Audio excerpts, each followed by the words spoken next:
विक्रम, फिर से वापस। आप गर्मी की रात में मच्छर से भी अधिक दृढ़ हैं। मुझे बताओ, क्या तुम कभी छुट्टी लेते हो या मेरा पीछा करना तुम्हारा पसंदीदा शगल है? बहुत हो गई तुम्हारी बकवास बेताल। नीचे आओ, नहीं तो मैं तुम्हें जबरदस्ती खींच लूंगा। शांत हो जाओ, हे पराक्रमी राजा। तुम मिर्च की तरह तेज हो, लेकिन इससे पहले कि आप मुझे फिर से नीचे उतारे, एक और कहानी क्यों नहीं सुनते? इस कहानी में एक सबक है जिसकी आप सराहना करेंगे। यदि आप अंत में मेरी पहेली सुलझा देंगे तो मैं स्वेच्छा से आऊंगा। आप क्या कहते हैं? क्या मेरे पास कोई विकल्प है?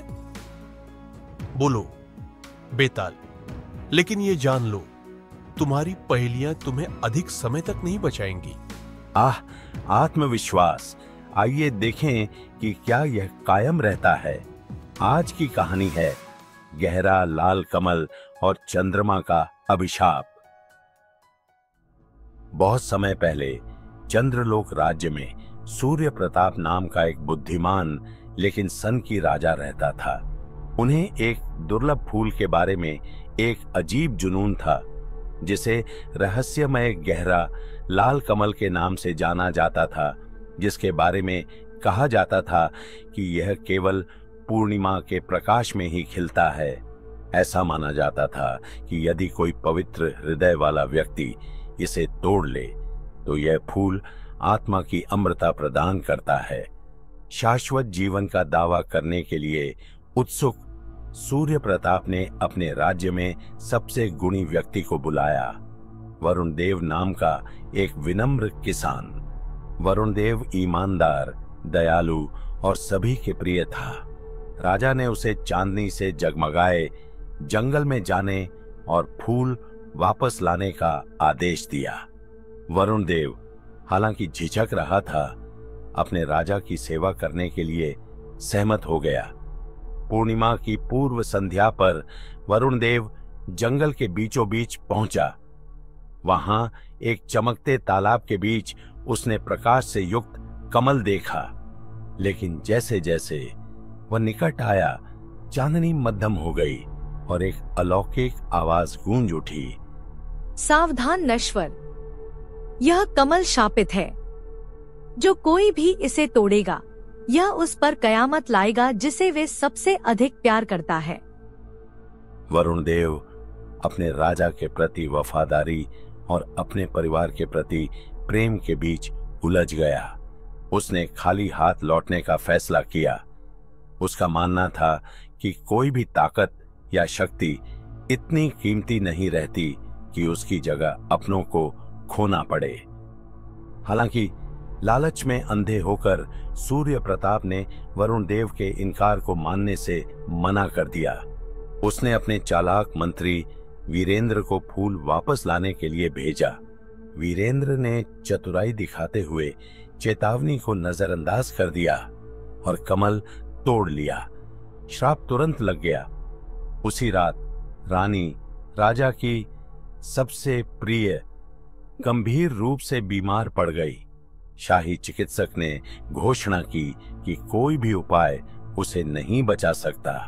राजा तबाह हो गया। उसे अपनी मूर्खता का एहसास हुआ और उसने वरुण देव से सलाह मांगी। वरुण देव ने अपनी बुद्धिमत्ता से सुझाव दिया कि केवल एक निस्वार्थ कार्य ही अभिशाप को हटा सकता है। हताश होकर राजा ने पूछा कि क्या करना चाहिए। वरुण देव ने सत्य का खुलासा किया। कमल को उसी चांदनी के तहत नष्ट किया जाना चाहिए जिसने इसे जन्म दिया, और जंगल की आत्माओं से हार्दिक माफी मांगनी पड़ेगी। राजा और वरुण देव ने अनुष्ठान किया। फूल टूटकर राख में तब्दील हो गया और जैसे ही चांदनी ने रानी को नहलाया, वह ठीक हो गई। सूर्य प्रताप ने विनम्र होकर कसम खाई कि वह कभी भी लालच को अपने फैसले पर हावी नहीं होने देगा। लेकिन सवाल यह है, क्या श्राप वास्तविक था या यह आत्माओं से मिला एक सबक था?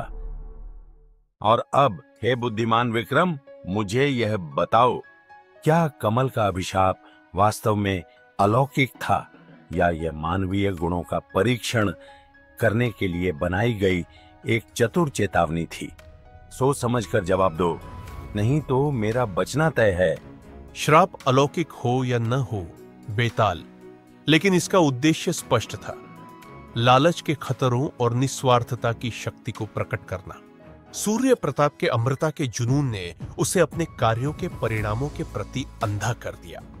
वरुण देव की बुद्धिमत्ता और साहस ने न केवल रानी बल्कि राजा की आत्मा को भी बचा लिया। सच्चा अभिशाप मानवीय मूर्खता में निहित है और इसका निवारण विनम्रता और सदाचार है। शाबाश विक्रम, एक बार फिर आपकी बुद्धि चंद्रमा से भी अधिक चमकीली है। आप सही हैं, सच्चा सबक अनियंत्रित इच्छा का खतरा है, लेकिन अफसोस सौदा तो सौदा ही होता है। मुझे अब भाग जाना चाहिए। अगर तुम मुझे पकड़ सकते हो तो पकड़ो। तो याद रखना दोस्तों, लालच हमें उस चीज से अंधा कर देता है जो वास्तव में मायने रखती है। बुद्धि और निस्वार्थता जीवन की चुनौतियों पर काबू पाने की कुंजी है। आइए याद रखें कि सच्ची ताकत इच्छा के स्थान पर सद्गुण को चुनने में निहित है। विक्रम बेताल कहानियां देखने के लिए धन्यवाद। हम जल्द ही मिलेंगे, तब तक बुद्धिमान बने रहें और जिज्ञासु बने रहें।